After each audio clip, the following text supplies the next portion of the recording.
Good day mga ka-agri, narito na ang mga kwentong huwag na huwag niyong palampasin ngayong araw. Ngayong buwan ng Nobyembre ay ginugunitan natin ang National Rice Awareness Month. Kung kaya mamaya ay sabay-sabay nating bigkasin ang panatang makapalay. Regular na nagpapatawag ng complementation meeting ang DARFO12 kasama ang mga local chief executive ng bawat bayan at lungsod upang maihatid sa kanila ang kasalukuyang estado ng mga proyektong agrikulturang ipinatutupad sa kani-kanilang nasasakupan. Ang detalye niyan at iba pang mahahalagang balita tutukan sa ating Agri-Balitaan.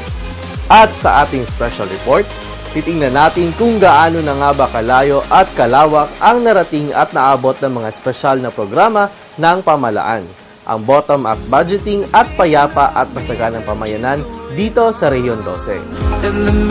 Tiyak na magiging makabuluhan na naman ang ating isang oras na pagsasama, kaya sabay-sabay na natin tuklasin at palaganapin ang ganda at sigla ng agrikultura dito sa Agri Tayo, Sok Sargent.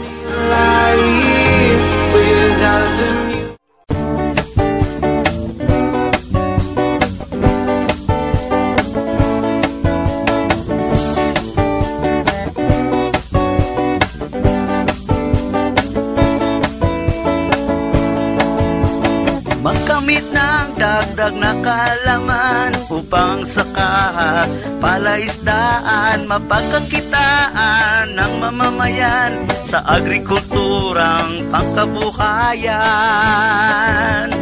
Agri Tayo, Sok Sargent, programang dapat tangkilikin. Agrikultura'y binigyan pansin para sa ating mga mitiin. Ito'y programang pangkabuhayan at dito ika'y tutulungan.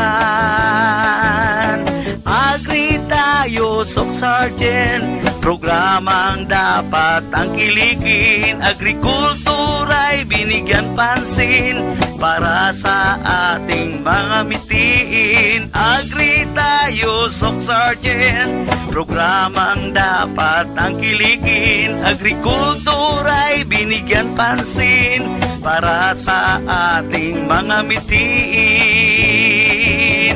Agri Tayo, Sok Sargent, Agri Tayo, Sok Sargent, Agri Tayo, Sok Sargent, Agri Tayo, Sok Sargent.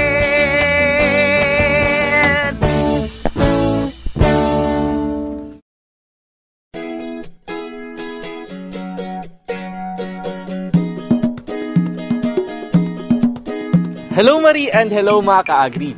Isa sa mga aktibong kapartner ng Department of Agriculture sa pagpapatupad ng mga proyektong pang-agrikultura sa field ay ang mga local government units. Katuwang natin sila Christian sa napakaraming bagay katulad na lamang ng pagpili ng beneficiaries, project implementation at monitoring ng ating mga proyekto. Ibig sabihin niyan ay malaki ang papel na kanilang ginagampanan at tayo sa DAA nagkakaroon ng mga complementation forum na kung saan kasama rin natin ang mga local chief executives pati na rin ang ibang mga local officials. Sa pamamagitan nito, Christian, ay nalalaman ng ating mga LCE ang kasalukuyang estado ng kanilang mga proyekto at kung meron mang mga suliranin tungkol dito, ay nabibigyan agad ng solusyon. And on that note, kanina ay nagkaroon ng complementation meeting sa Coronadal City at ihatid po namin ang buong detalye niyan sa Agri-Balitaan. Yes, Christian. In the meantime, narito tayo ngayon sa Barangay Lunen, Tupi, South Cotabato upang bisitahin ang isa sa FMR under PRDP. At buwan na ngayon ng Nobyembre, kaya ginugunitan na po natin ang National Rice Awareness Month ngayong taon. At kaugnay niyan ay mayroon tayong panatang makapalay sa DA. Ikaw ba ma-rememorize mo ba ang panatang makapalay? Aba, syempre naman. Ako pa ba? Sige nga. Aba. Hinahabol mo ako, Christian, ha? Mabuti pa samahan mo ako at iyayain na lang din natin ang ating mga tagapanood na samahan tayo sa ating panatang makapalay. Kaya mga ka-agri, ilagay po natin ang ating kanang kamao sa ating kaliwang dibdib at sabay-sabay natin bigkasin ang panatang makapalay. Panatang makapalay! Bilang isang mamamayang Pilipino, nakikisa ako sa panatang huwag magsayang ng kanin at bigas. Magsasayang ako ng sapat lamang. Sisiguraduhin tama ang pagkakaluto nito. Kukuha ako ng kaya kong ubusin. Upang sa aking pinggan ay walang matirang kanin. Ganon din ang aking gagawin kung may handaan. O kung sa labas ako kakain. Ang brown rice o pinawa ay susubukan kong kainin. Pati na ang ibang pagkain. Bukod sa kanin tulad ng saba, kamote at mais. Ituturo ko sa iba ang responsableng pagkonsumo nang mabigyang halaga ang pagod ng mga magsasaka at makatulong na maging sapat ang bigas sa Pilipinas. Aking isa sa puso ang panatang ito. Dahil sa bawat butil ng bigas o kanin na aking matitipid, ay buhay na masasagip.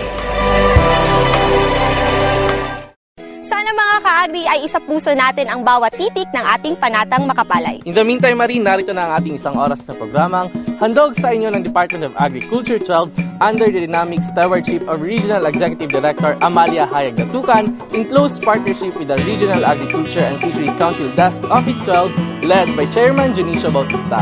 Kaya mula rito sa 2P South Cotabato, atin ang alamin ang mahalagang balitang agrikultura ngayong linggo dito sa Agri Balitaan. Sa ulo ng ating mga nangungunang balitang agrikultura. Mga lokal na ehekutibo mula sa iba't ibang bayan sa Soxargen dumalo sa LCE's Appreciation Forum na ipinatawag ng DARFO 12. Mga kagamitang pansakahan tulad ng cassava granulator at iba pa, ipinamahagi na sa mga cluster cooperatives ng Cassava Granules Production and Marketing Project ng South Cotabato. At higit sa 42 milyong pisong halaga ng Farm to Market Road sa project, pinakikinabangan na ng daandang magsasaka sa 2P South Cotabato. At para sa detalye ng mga balitang ito, narito si Miss Nelma Limba Ambuludto.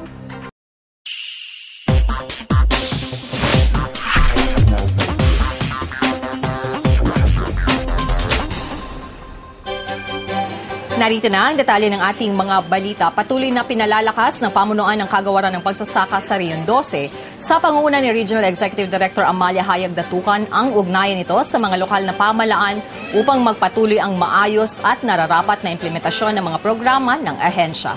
Kaugnay nito, isang Local Chief Executives Forum ang isinagawa ng DARFO 12 kung saan buong galak ni binahagi ng mga mayors ng iba't ibang bayan ang kanilang mga magagandang karanasan sa pagpapatakbo ng mga proyekto ng DA. Mula sa Coronadal City, Maki-Agri-Balita, kay Edgar Alan Pasaol. Ipinatawag ng Department of Agriculture 12 sa pangunguna ni Regional Executive Director Amalia Hayag Datucan ang mga local chief executives mula sa iba't ibang bayan sa Rehiyon 12 para sa isang Local Chief Executive Appreciation Forum sa Coronadal City noong November 3. Sa ginanap na forum, naipaalam sa mga alkalde ang mga kasalukuyang estado ng pagpapatupad ng mga proyekto ng DA sa kanilang mga nasasakupang bayan. Kabilang sa mga proyektong ito ay ang Bottom-up Budgeting o BUP, Payapa at Masaganang Pamayanan o PAMANA at Farm to Market Road Development Program. Sa mensahe ni Director Datucan, ipinaabot nito ang kanyang labis na pasasalamat sa mga mayor na dumalo sa nasabing talakayan. This is how this administration is doing now. Wala na tayong rehabilitation, wala na mga tambak-tambak. It's really cementing, concreting. So in such a case, kailangan ibalik din natin yung karapat-dapat na quality na inaasahan ng gobyerno. So sa lahat ng nandito ngayon, maraming pong salamat that you are here. I hope that you will be able to relay to your mayors, the local chief executives of your towns, of your municipalities, the real purpose of our activity now.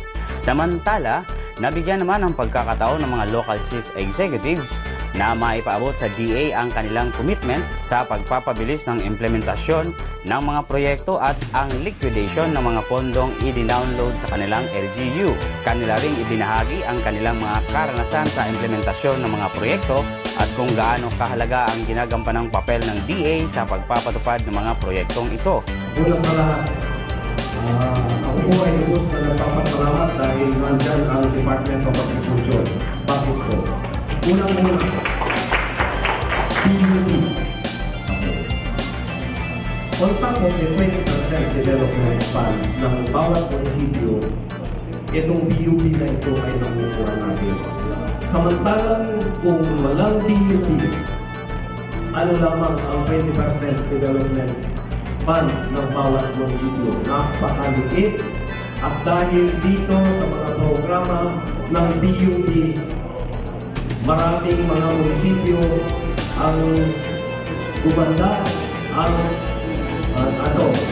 dumami ang project ng bawat munisipyo.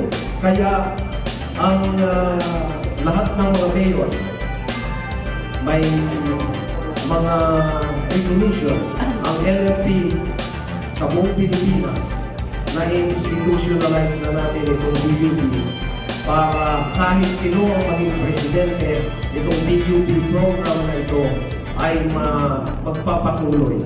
Kaya ang League of Municipalities of the Philippines in-endorse ito na magiging ma-institutionalize ang DUP. And pangalawa, another program project, itong Pamana. Napakalaking project, pondo ang makukuha natin dito sa Pamana program na ito.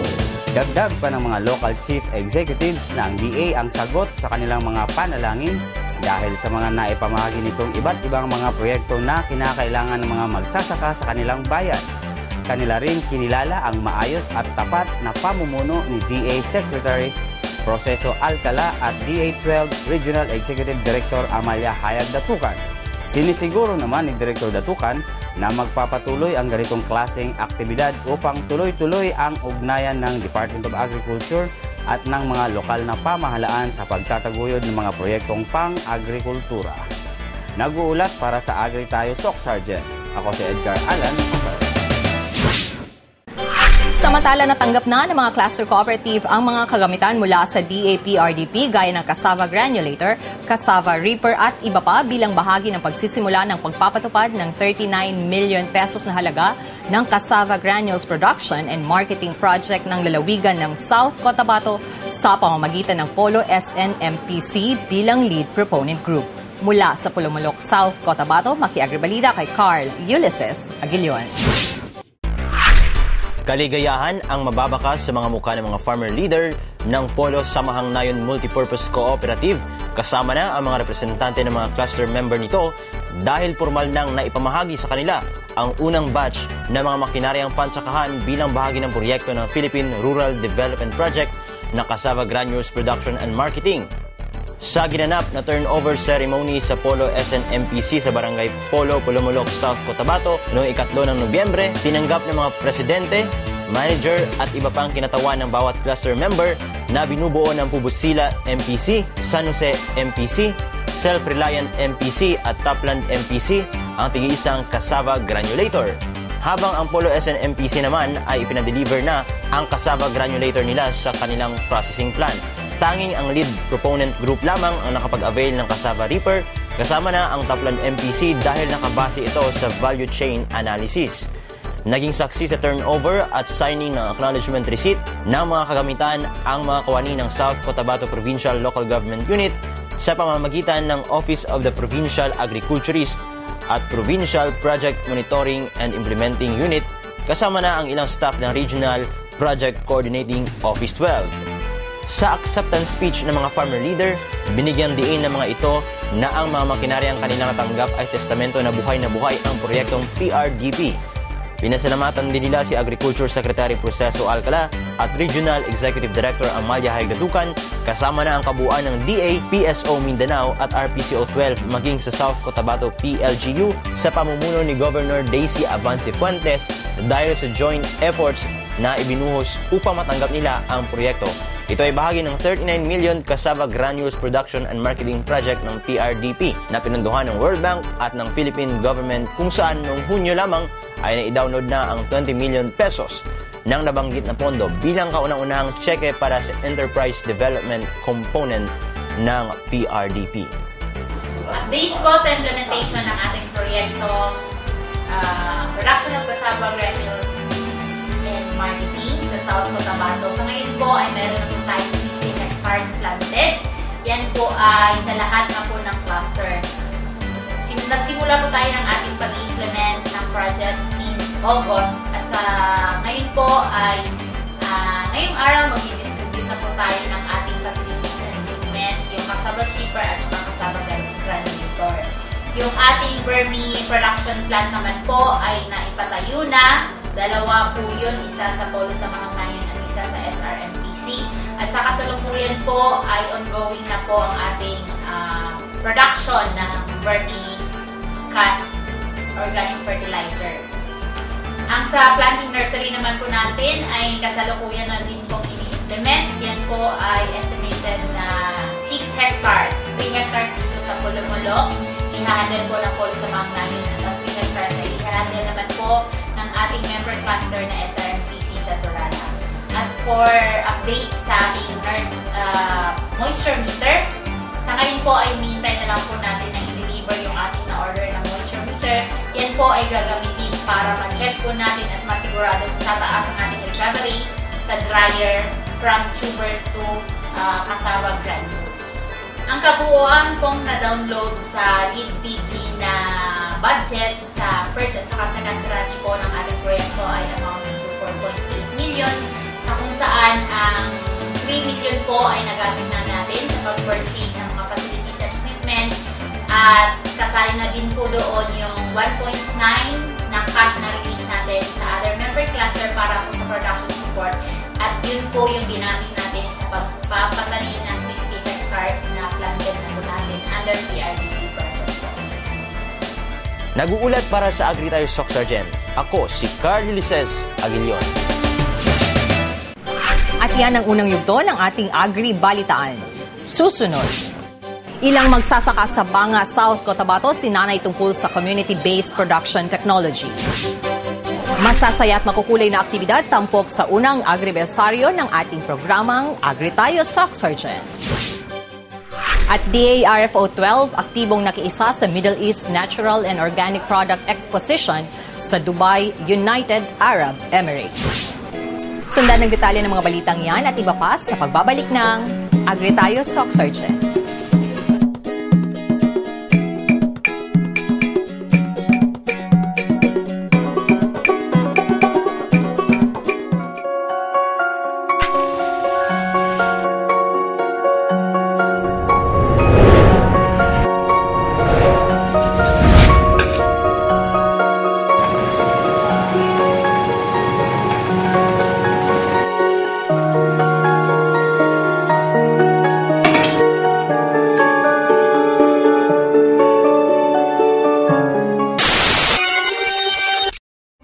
Sa isang araw, ang bawat Pilipino ay nagsasayang ng 2 kutsarang kanin. Katumbas ng mahigit na 1.7 million kilos kada taon na kayang magpakain ng 2.7 million Filipinos.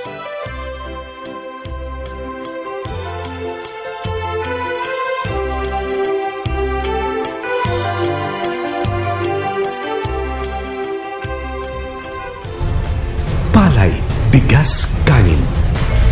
Huwag sayangin. Ang mensaheng ito ay hatid sa inyo ng Department of Agriculture.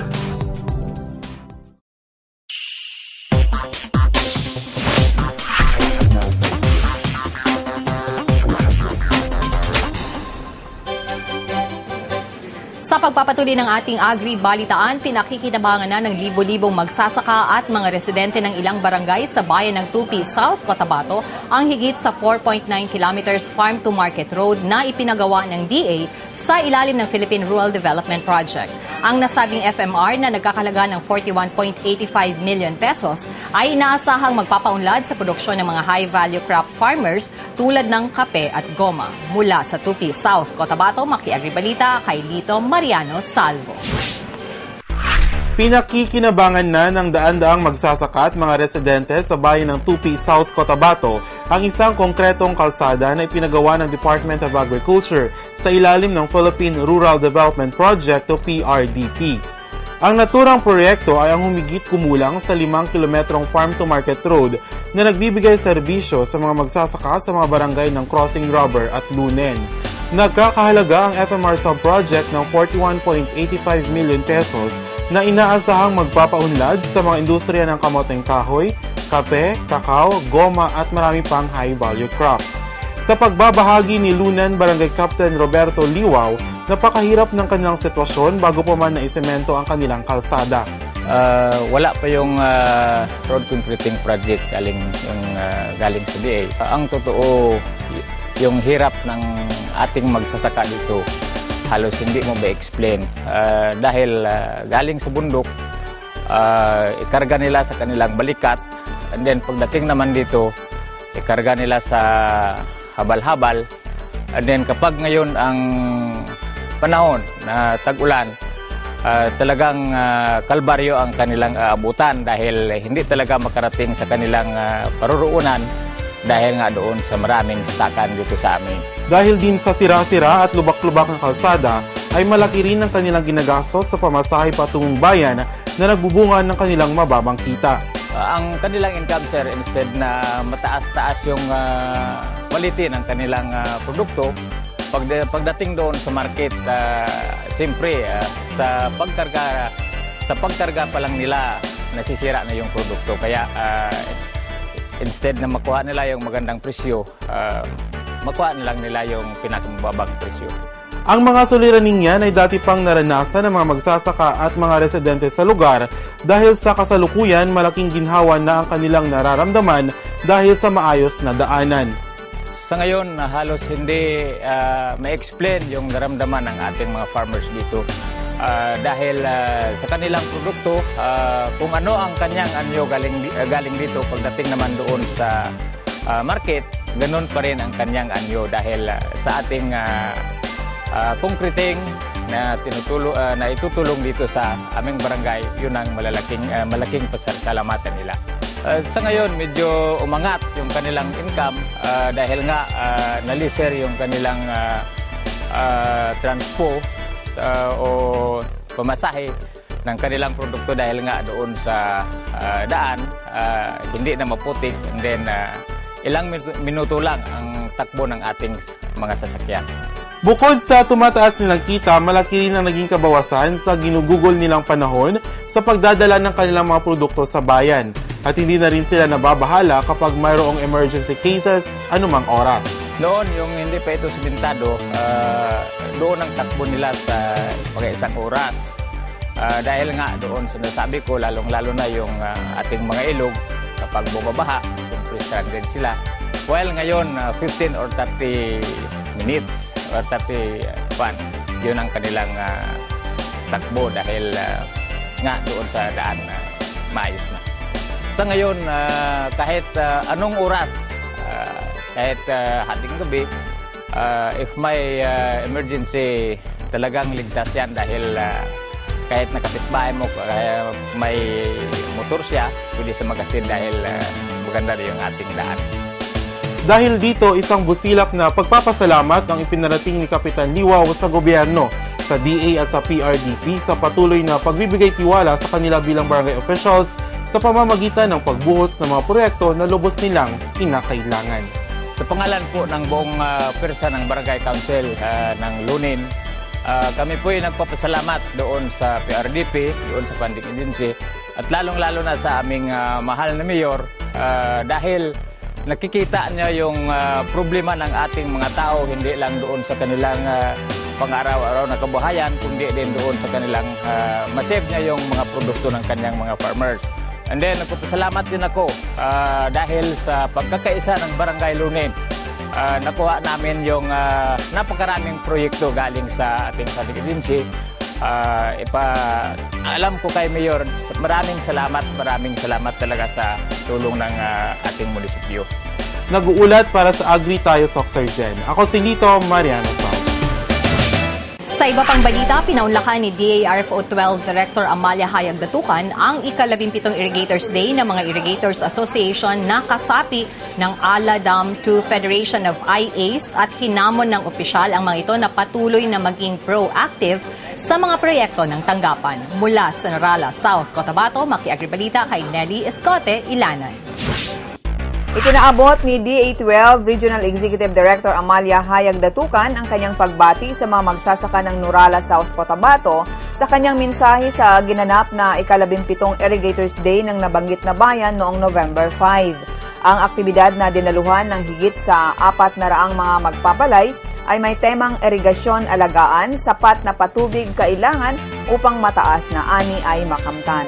Ayon kay Director Datukan, siya mismo ay umaasa na masagana ang ani ng mga magsasaka at siya'y nagagalak na sa pambihirang pagkakataon ay nagtipon-tipon ang mga magsasaka ng Nurala.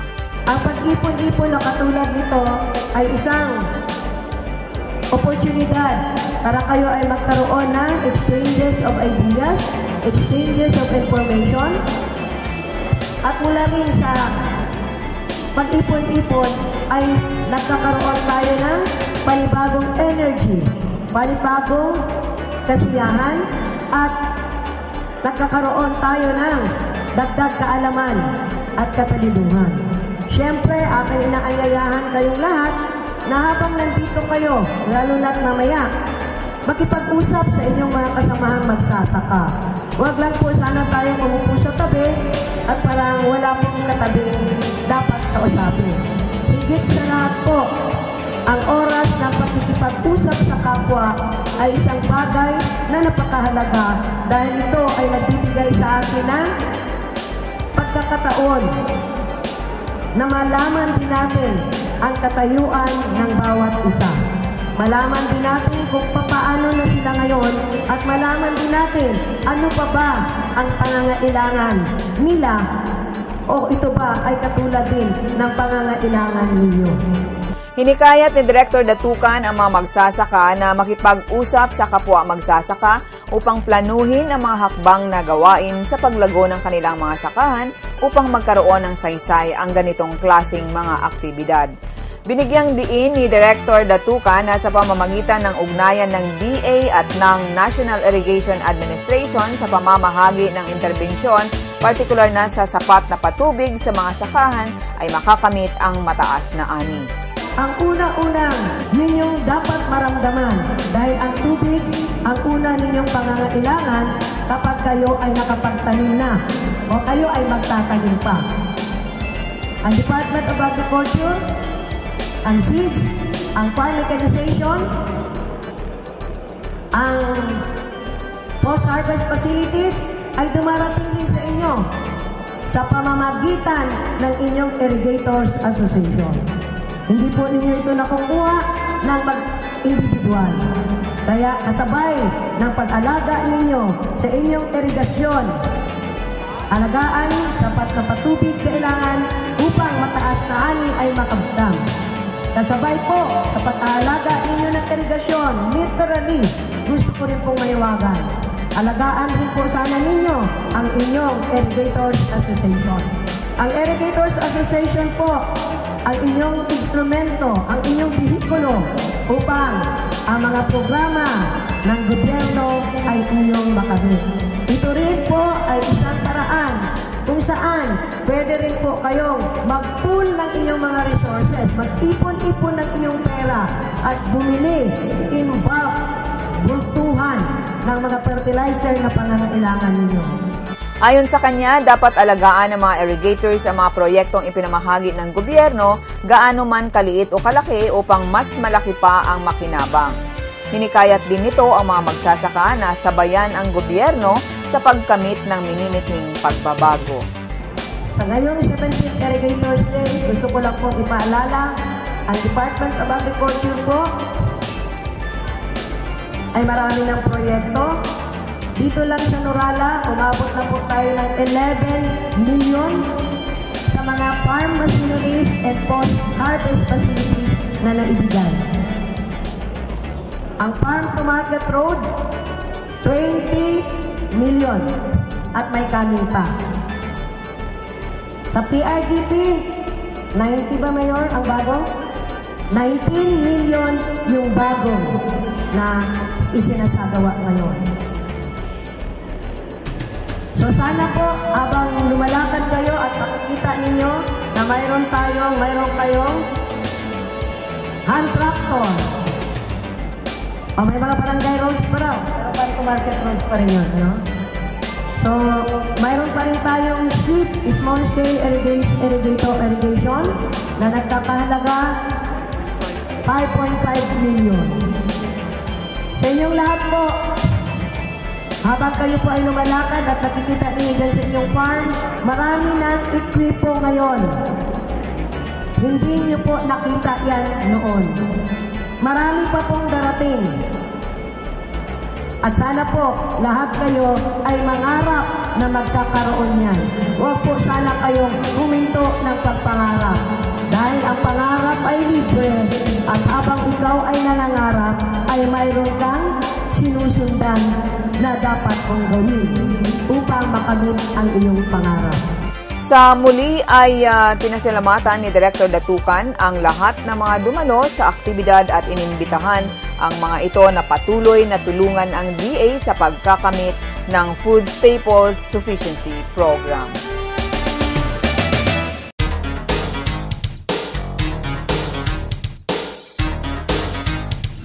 Nasungkit ni Jean Aliera, isang agricultural extension worker ng Maasim Sarangani, ang titulong AEW Songbird sa patipalak bilang bahagi ng AEW Forum sa Coronadal City noong ika-4 ng Nobyembre. Sa kanyang rendition ng matud nila, pinataob ni Aliera ang 3 pang AEW sa Final Four.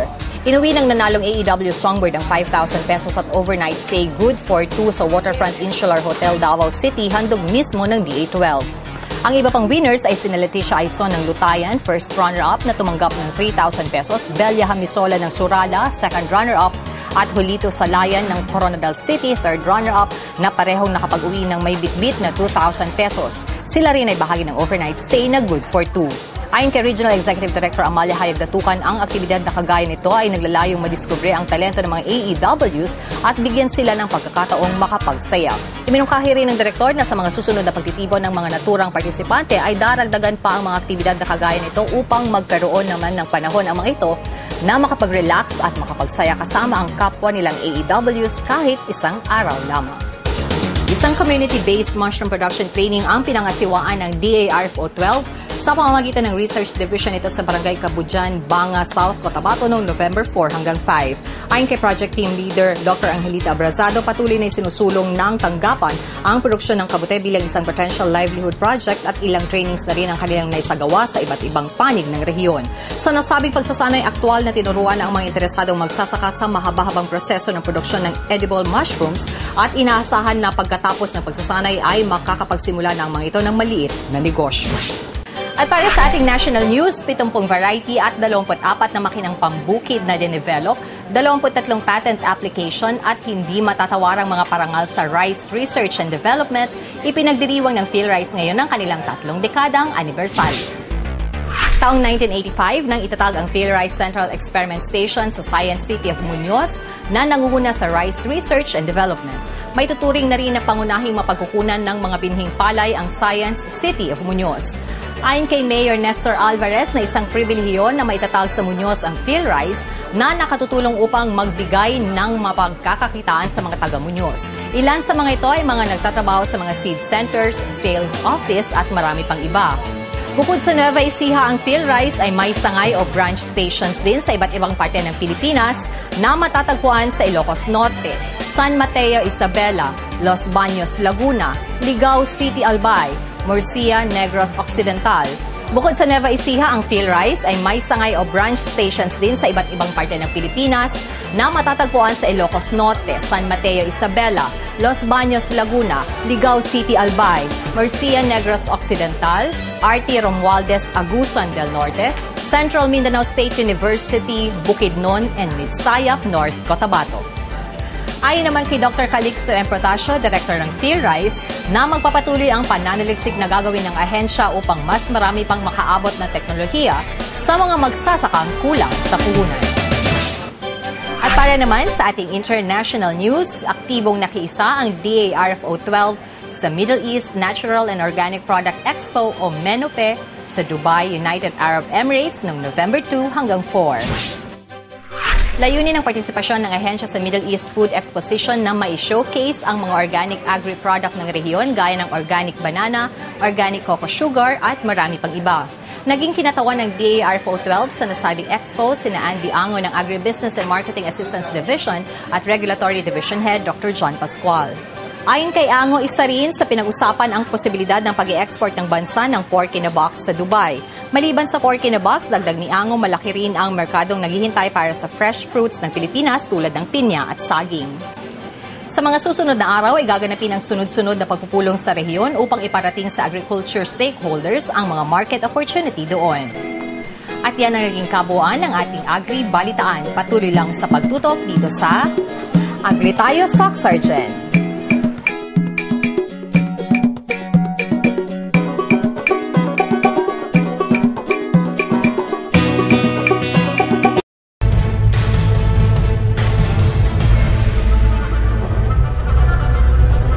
Palay,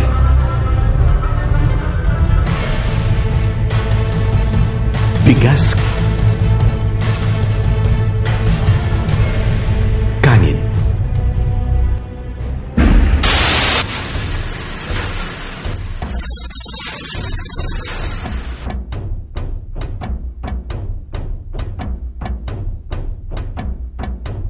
Isla ko hugasan ko ang bugas, gusto niuwad ko sa balde, magamay na lang ang bilhin ng tubig, madala.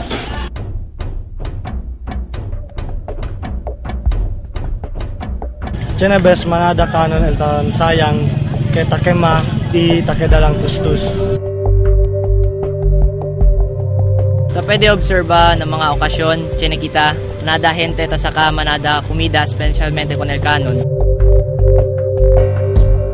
Aton nga panguwa kag busog na kita be mga bay ano naton takaw-takaw na kami sa mata pero ang amon na appetite full na wala ginaubos tapos ginahaboy lang dayon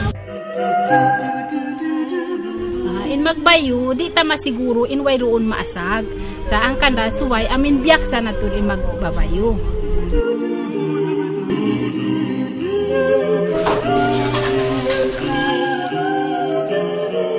Kung kaisa man ang nagatigang sa amon, magkilis siya, hindi mo siya maibitar nga wala sang may madala nga bugas.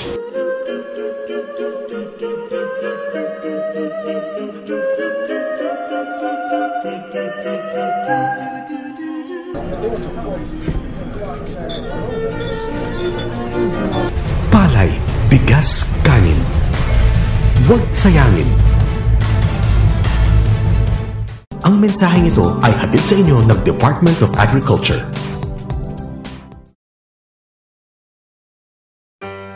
Kung pagtatamasa ng magandang buhay at magandang ani ang pag-uusapan, hindi magpapahuli ang mga magsasaka at mangingisda ng Soc Sergeant. Ito ay makikita sa mga naging positibong epekto ng mga programa ng pamahalaan gaya na lamang ng bottom-up budgeting o BUB at payapa at masaganang pamayanan o pamana na iniimplementa ng Department of Agriculture at iba pang mga ahensya ng gobyerno. Ang mga magsasaka at mangingisda ng maasim sarangani ang iilan sa mga masuswerteng nabiyayaan ng mga naturang proyekto. Noong nakaraang taon, milyon-milyong pisong halaga ng proyektong pangkabuhayan, infrastruktura at iba pa ang kanilang tanggap galing sa BUB at pamana. Ang BUB natin, 2013, 450,000, 2014, 12 million, at yung 2015 natin na incoming pa, hindi pa na-download ng pera, is 3,350,000. Sa pamana, 2014, 72 million and 550,000, at ngayong 2015 is 7 million. Tuwang-tuwa sila, kaya ngayon nga daw, parang sila ang mag-propose ng project at maibigay sa kanila. Malaking tulong daw sa kanila ng pamumuhay, lalo na sa ating fishing at sa ating farmers. Malaking tulong no sa mga tao po natin dito. Katulad po sa pamana programs natin, projects natin, yung mga FMR na dati-rati yung kung tawagin natin FMR yan, yung repair of roads lang na hindi mo alam, isang bagyo, dalawang bagyo, nasisira na yung daan. Hindi katulad ngayon is concreting talaga, no? Concreting yung mga projects natin under pamana, which is ang durability ng nasabing project na yan, siguro palagay mo 50 years or 100 years dahil concrete na nga siya. At marami na tayong na-implement na FMR dito sa bayan po ng Maasim. Siguro kung maalala ko, mga almost 100 million ang nakuha naming farm to market road under pamana po ng Department of Agriculture. Ngunit mas mababakas talaga ang kahalagahan ng proyekto base sa mga mensaheng ipinaaabot ng mga recipient. Isa sa kanila ay si Arthur Islamuya, ang presidente ng Qmad Microfarmers Association, kung saan nakatanggap sila ng mechanical dryer na pinakikinabangan na sa ngayon ng 160 mga miyembro ng kanilang asosasyon. Maganda talaga yung output niya, nakikita po namin. Ito yung hinahanap ng NFA pala na quality. Kasi sa doon sa kung saan lang kami, nag-dry, yung sa Banig ba, yung sa Trapal. Ang nangyari kasi madumihan na siya. So bago ko lang pala nalaman na pagpaliting na lalo na yung NFA is 97 to 100% yung hinahanap nila na quality po, ay quality ng corn. Dito pala sa mechanical dryer lang po pwede makaabot ng ganyang klaseng quality. So maganda talaga siya. Bago lang namin yan nalaman, pero ang pinaka pakay po namin dito is yung pagdating ng tag-ulan, marami po kaming mga mais dito na nabubulok. Sana din po ito sa nakababa na rin sa pangangailangan namin, yung problema namin. Itong mechanical dryer. Si Punong Barangay Tirso Sereño ng Barangay Poblasyon Maasing naman, lubos din ang pasasalamat sa DABUB. Lubos din ang kagalakan ng mga magsasaka at mangingisda sa ngayon ng Pikit Cotabato sa Department of Agriculture dahil sa mga proyektong natanggap nila mula sa bottom-up budgeting at payapa at masaganang pamayanan. Sa ginanap na konsultasyon at meeting na pinatawag ng Pikit Municipal Agriculture Office sa kanilang munisipyo para sa mga BUB at pamana recipient, ipinaaabot ng mga ito sa ating pamahalaan ang kanilang taus-pusong pasasalamat dahil nakapagtatamasa na sila ng magandang buhay at magandang ani dahil sa mga nabanggit na proyekto. Isa sa kanila ay si Estelita Nunez, na recipient ng proyektong Community Seed Banking on Corn, kung saan nakatanggap siya ng isang bag ng OPV white corn, isang bag ng vermicast at kasama na ang mga abono. Kung saan, ayon sa kanya, noong hindi pa siya nabiyayaan ng proyekto galing sa BUB, nahihirapan pa siya sa pagpapalago ng kanyang maisan. Di gaya ngayon, natiyak siya sa kanyang magiging ani. Kasama rin sa mga nagpapasalamat sa DA ay si Melvin Cobreses, isang miyembro ng Panikupan Crislam Irrigators Association at isa siya sa mga nabiyayaan ng Palayamanan Project na naipatupad sa BUB kung saan ito ay binubuo ng palay seeds, organic at inorganic fertilizer, manok, itik, baka, kambing, vermibeds at isang building na pinagawa para paglagyan ng mga ito. Unang-una sa lahat, pinapasalamatan kay Department of Agriculture. Magsimula po dito sa lokal na government ng Pikit. Magsimula po sa aking municipal agriculturist na si Pedro Binuya at sa kanyang mga kasamahan dahil yung sipag po nila at dedikasyon na magbigyan po ng magandang kinabukasan po yung aming mga mangingisda at aming mga magsasaka, hindi po sila napapagod na matulungan po yun. At syempre po kung hindi po rin sa presensya po ng ating regional director na si Ma'am Datukan, na siya po yung nagbibigay daan po sa amin from the national government. Ang bayan naman ng Carmen, ang siyang pinakamalaking munisipalidad sa North Cotabato, ay mapalad ding nahandugan ng mga proyektong pang-agrikultura. Ilan lamang sila sa mga magsasakang nakapagtatamasa na ng magandang buhay sa Carmen dahil sa mga interbensyong handog ng BUB at pamana sa pamamagitan ng Department of Agriculture.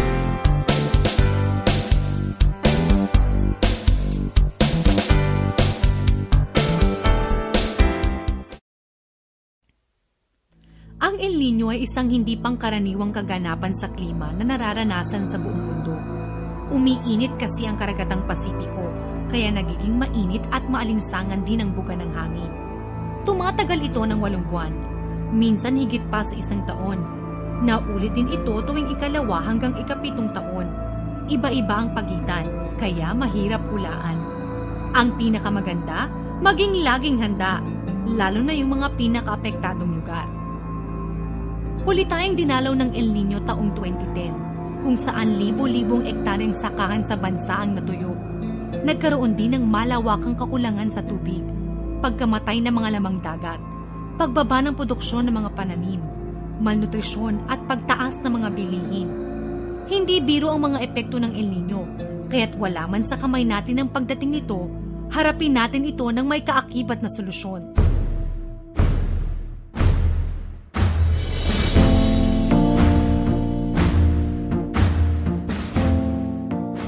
Sulitin natin ang bawat patak ng tubig.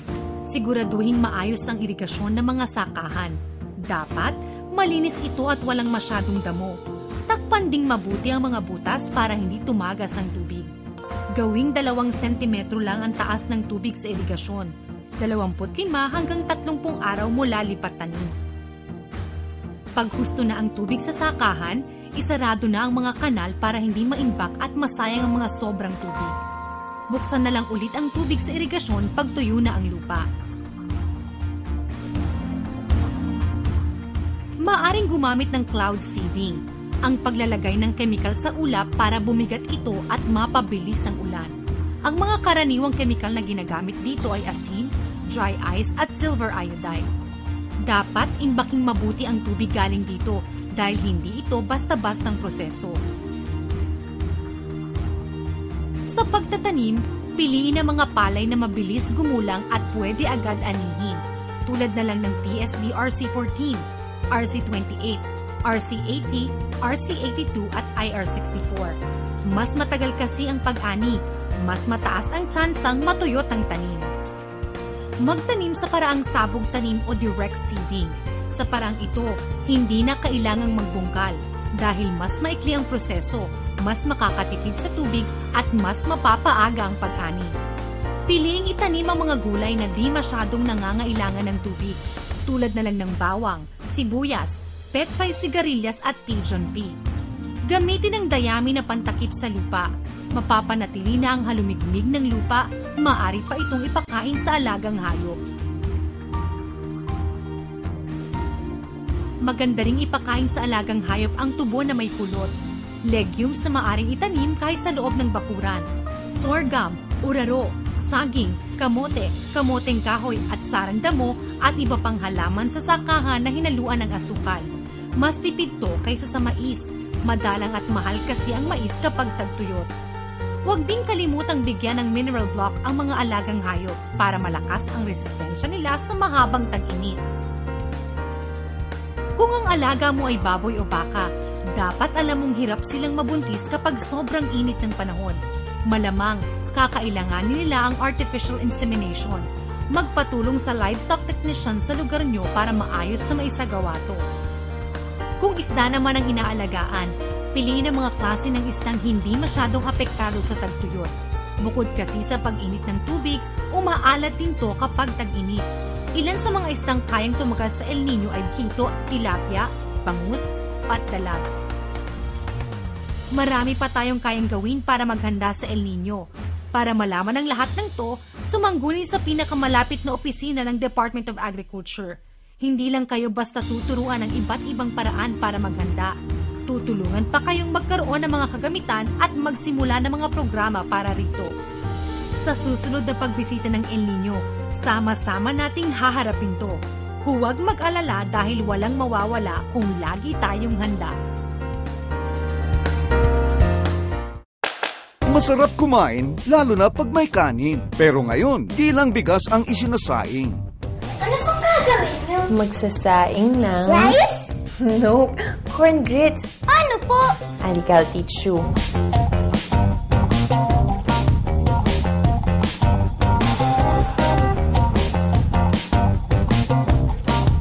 Kain na! Salami dyan! Boy, sarap na? Maisustansya pa! Ang mensahe nito ay hatid sa inyo ng Department of Agriculture. Discover the champion's secret nutrition. White corn. Siksik sa protein at vitamins. Sagana sa carbohydrates at minerals. May sarap sustansya para sa atleta. For game time energy. For game-long stamina. Winner! White corn. Champions in nutrition. Mag-White corn. Champion energy and stamina para sa atleta. At para sa iyo. Agri, patuloy pong pinapaganda ang ating programa upang maibigay sa inyo tuwing Sabado ang programang kapupulutan ninyo ng mahalagang impormasyong pang-agrikultura. At nais po namin ipabot ang aming lubos na pasasalamat dahil sa inyong walang patid na pagtutok sa ating programang sumasalamin sa kasiglahan at kayamanan ng sektor ng pagsakahan at pangisdaan. Nais po namin na sa ating pagsasama ay magkaroon kayo ng mga panibagong kaalaman at mga technologies na maaari nyo may apply sa inyong mga sakahan. For more details, please visit our Facebook page and other social media accounts.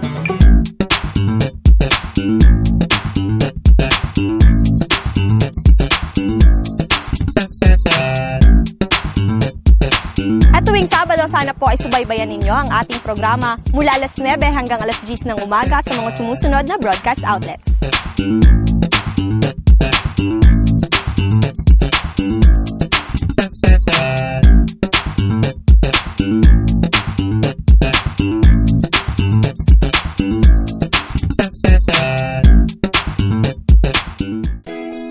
Mga ka-agri, kung may mga katanungan po kayo sa mga programa o proyekto ng Department of Agriculture o kung may mga technologies po kayong nais may feature dito sa ating programa, ipadala lamang po sa aming hotline number. Mga ka-agri, bukas pa rin po ang ating opisina para tumanggap ng mga nominasyon para sa Gawad Saka Search. At narito po ang mga kategoryang maaari ninyong salihan. The search is on for Gawad Saka 2016. Here are the categories. For individual categories: rice farmer adopting rice-based farming systems, corn farmer, coconut farmer, sugarcane farmer, high-value crops farmer, agricultural entrepreneur, organic farmer, fisher folk for fish culture, fisher folk for fish capture, large animal raiser, small animal raiser, young farmer, agricultural scientist, and agricultural researcher. For group categories: Farm Family, Young Farmers Organization, Rural Improvement Club, City or Municipal Agricultural and Fishery Council, Provincial Agricultural and Fishery Council, Barangay Food Terminal, LGU Operated, Barangay Food Terminal, Non-LGU Operated, and Fishery and Aquatic Resources Management Council. For more information, please visit your local agricultural offices or the Department of Agriculture, Regional Office 12.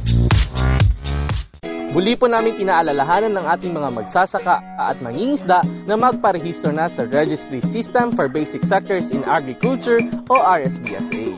At kung hindi pa kayo registered mga ka-agri, tumungo lamang kayo sa pinakamalapit na local agriculture office upang matulungan kayo makapag-fill out ng inyong application form. Handang-handa po ang ating mga technicians at ang ating mga city and municipal agriculturists upang kayo ay gabayan. Next Saturday mga ka-agri, sana po ay samahan niyo pa rin kami sa tuloy-tuloy nating pagkuklas at pagpapalaganap sa ganda at sigla ng agrikultura dito sa Agri Tayo Soxergen.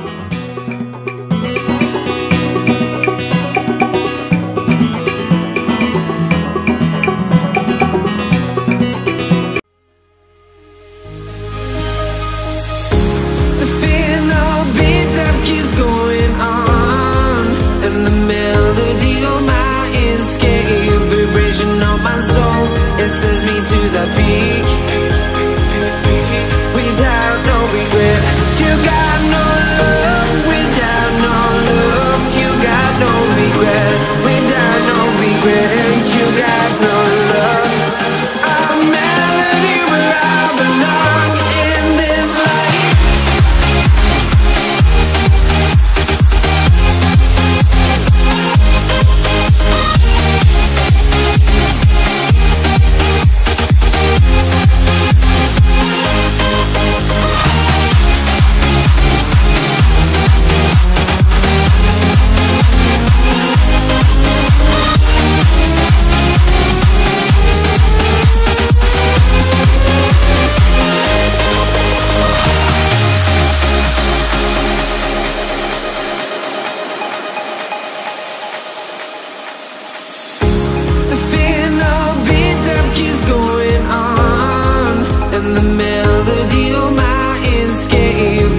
On my soul, it sends me to the peak. Can't we find any light without the music around? There will always be one love on life.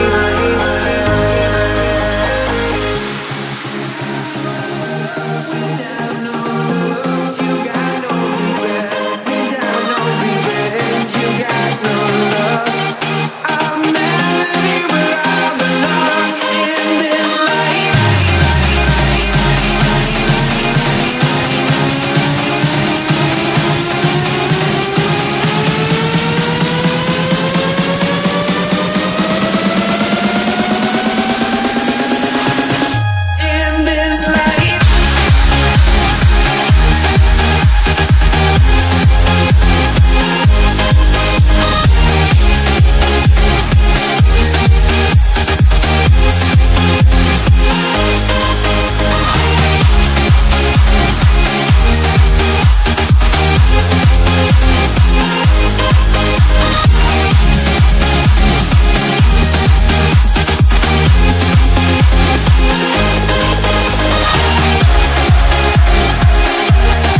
Babati kami ng Happy Anniversary! Agri tayo, Soxargen! Happy Anniversary! Agri tayo, Soxargen! Happy Anniversary! Agri tayo, Soxargen! Mula sa Bayan ng Calamansi, Bayang Pinagpala. Mula sa buong persa ng Barangay Council, pati na rin yung aking mga staff, mga mamamayan ng Barangay Lunin, bumabati po kami ng Happy First Agriversary, Agri tayo, Soxargen!